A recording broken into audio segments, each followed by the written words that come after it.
देखिए मेहनत तो था ये, और निरंतर ये एग्ज़ाम चर्चाओं का मतलब फंसा हुआ भी था, कोर्ट केस हुआ। फिर मेहनत बोला जाए तो जैसे इसमें मेहनत आज ये 1 साल का नहीं है, लगभग 7-8 साल का मेहनत है। और जो मेहनत किया आज इसके सामने हम लोग देख रहे हैं क्या मेहनत किया है, और हम लोग इस पर गर्व है और आगे भी ये बढ़ता रहे, यही बोलेंगे। सिल्ली का नाम रोशन करने वाली एक बड़ी और प्रेरणादायक खबर सामने आई है। झारखंड की राजधानी रांची में आयोजित एक भव्य समारोह के दौरान मुख्यमंत्री हेमंत सोरेन ने सीजीएल परीक्षा में सफल अभ्यर्थियों को नियुक्ति पत्र प्रदान किया। इसी क्रम में सिल्ली प्रखंड के कोंचो पंचायत अंतर्गत लगांव गांव निवासी विपिन कुमार महतो को ऊर्जा विभाग में असिस्टेंट सेक्शन ऑफिसर ASO पद के लिए नियुक्ति पत्र सौंपा गया। नमस्कार, आप देख रहे हैं थंडर न्यूज, मैं दीपक वर्मा। इसी क्रम में सिल्ली प्रखंड के कोंचो पंचायत अंतर्गत लगाम गांव निवासी विपिन कुमार महतो को ऊर्जा विभाग में असिस्टेंट सेक्शन ऑफिसर ASO पद के लिए नियुक्ति पत्र सौंपा गया। गौर करने वाली बात यह है कि सीजीएल परीक्षा में सिल्ली क्षेत्र में विपिन कुमार महतो एकमात्र चयनित अभ्यर्थी रहे।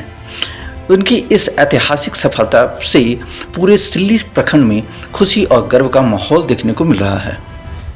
बताया जाता है कि विपिन कुमार महतो ने इस मुकाम तक पहुंचने के लिए वर्षों तक कड़ी मेहनत और अनुशासन के साथ तैयारी की। वे प्रतिदिन 12 से 14 घंटे तक नियमित अध्ययन करते थे। इससे पहले भी वे कई प्रतियोगी परीक्षाओं में सफलता प्राप्त कर चुके हैं। सीमित संसाधनों और कठिन परिस्थितियों के बावजूद उन्होंने कभी अपने लक्ष्य से समझौता नहीं किया। अपनी इस सफलता का श्रेय विपिन ने अपने माता पिता, भाई बहन और गुरुजनों को दिया है। नियुक्ति पत्र प्राप्त करने के बाद विपिन कुमार महतो ने मुख्यमंत्री हेमंत सोरेन एवं झारखंड सरकार के प्रति आभार व्यक्त किया। उन्होंने कहा कि उन्हें जो जिम्मेदारी सौंपी गई है उसका निर्वहन भी वे पूरी ईमानदारी, निष्ठा और पारदर्शिता के साथ करेंगे। साथ ही उन्होंने सिल्ली क्षेत्र के युवाओं से निरंतर मेहनत, धैर्य और आत्मविश्वास बनाए रखने की अपील की है। विपिन कुमार महतो की इस उपलब्धि पर कोंची पंचायत लगाम गांव सहित पूरे सिल्ली क्षेत्र में हर्ष और उत्साह का माहौल है। स्थानीय लोगों, जनप्रतिनिधियों और सामाजिक संगठनों ने उन्हें बधाई देते हुए उनके उज्जवल भविष्य की कामना की है। धन्यवाद। देखिए ये रिपोर्ट।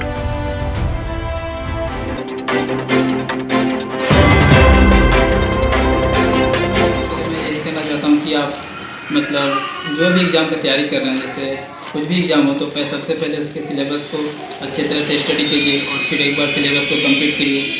फिर उसके बाद सिलेबस कंप्लीट हो जाने के बाद निरंतर प्रैक्टिस करिए उसके, और एक ना एक दिन आपको भी सफलता जरूर मिलेगी। निरंतर प्रैक्टिस और अभ्यास से होगी। तो ओवरऑल देखा जाए तो मेरा ये श्रेय मैं लगातार जैसे 8 से 10 घंटा में पढ़ता था, और फिर जैसे आज के ज़माने में जैसे सोशल मीडिया है तो वो सबसे मैंने अपने आप को कट कर लिया था। मैं कोई फेसबुक, इंस्टाग्राम ये सब नहीं चलाता था, बस कम्युनिकेशन के लिए व्हाट्सएप वगैरह यूज़ करता था थोड़ा बहुत। बाकी ज़्यादातर मैं अपना स्टडी पे ही फोकस करता था। और एक बार जैसे सिलेबस कंप्लीट हो जाता है उसके बाद मेन होता है रिवीजन और प्रैक्टिस का, तो मैंने वो उस पर ज़्यादा ध्यान दिया, निरंतर प्रैक्टिस करता रहा। और चूँकि मैं SSC CGL का तैयारी करता था तो उसमें मुझे मैथ, रीजनिंग में तो जैसे मतलब हेल्प हो गया, उसका ज़्यादा ही नहीं था। लेकिन मेन था झारखंड GK और लैंग्वेज पेपर करना। तो मैंने झारखंड GK के लिए भी 2 बुक लिए थे उड़ान पब्लिकेशन की, और उन्हीं से किया था। और लैंग्वेज पेपर मेरा कुड़माली था, जिसमें भी मैं टेस्ट सीरीज लिया था हरि कृष्ण सर का, जो कि बहुत अच्छा उन्होंने बताया, चीज़ों को समझाया।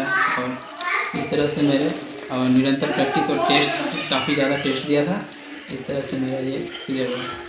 हाँ जी सर, मैं सेंट्रल CGL का करता था तो उसमें मुझे एक बार CHSL में सेलेक्ट हुआ था, फिर एक बार CPO में, और अभी मेरे असिस्टेंट लोको पायलट का मेरा जॉइनिंग लेटर आया हुआ है, जिसमें 12 तारीख को मतलब रिपोर्टिंग करना है CKP में। तो ये 3-4 एग्ज़ाम मैंने क्रैक किए हैं पहले से। और मेंस तो मैं सारा एग्ज़ाम का लिखता हूँ, लेकिन हाँ प्री तो क्लियर हो जाता है। मेंस तक भी मैं मैक्सिमम सारा एग्ज़ाम दे देता हूँ, मतलब हो ही जाता है मेंस तक। ये सबसे पहले तो जैसे सपोर्ट होना चाहिए फैमिली का, पेरेंट्स का। फिर मेरी दीदियों ने हमेशा मुझे इनकरेज किया, भैया भी हमेशा सपोर्टिव रहे हैं, फाइनेंशियली बोलने चाहे हर तरह से, कभी डिमोटिवेट नहीं होने दिया मुझे, तुम कर सकते हो ऐसा हमेशा बोलते थे।